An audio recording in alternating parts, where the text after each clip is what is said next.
used to be terrified of change. I thought that you need one clear plan in your life and you need to stick to it. By 8th grade, I had my life all planned out. I wanted to pursue this course in the paramedical field, especially about operating the machines in the heart surgeries and stuff. It didn't work out, and my parents convinced me to go and do physiotherapy. I didn't know anything about this course. It was very new to me when I actually went into the field.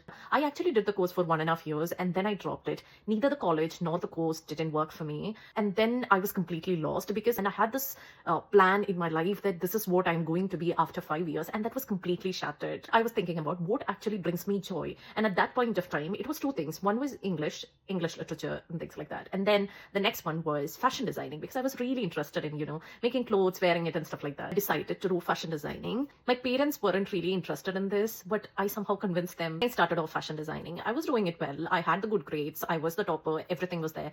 But at the same time, what I realized was I wasn't good at designing. I didn't have the ability to create something inside my head. And then I realized that design aspect is not my cup of tea. So then I changed the direction from designing to management, and I went and pursued a master's in fashion management. I completed my master's and I got a job in the marketing field. I did change jobs and I was working for 3 years. That was when I was thinking about, should I take a break and sort of pursue my academics again? Because I am really good in my academics. I am interested in learning new stuff. I'm very committed. I'm very passionate. I sit down. I can go on hyper-focus mode when it comes to academics. So that's when I realized, okay, should I try, pursuing for a PhD? The initial plan was to do it in India. So I was trying to think about it. And there was this friend of mine who suggested me that why don't you look for PhDs outside, especially in the UK.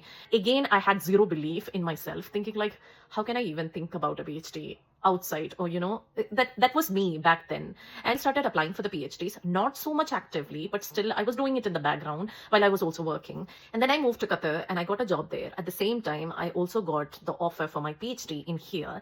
At the crossroads, I was torn between these two. The job was really high paying and the PhD was like once in a lifetime opportunity. And then I decided to go for the PhD. What I'm trying to say is this. Now I'm in my 4th year of PhD. This wasn't a plan which was done perfectly. This happened because I was reflective. I was staying open. I was willing to pivot and I was okay with having a change in my life. Changes didn't ruin my life. It actually built it in a better way. Sometimes the plan is movement, and that's enough.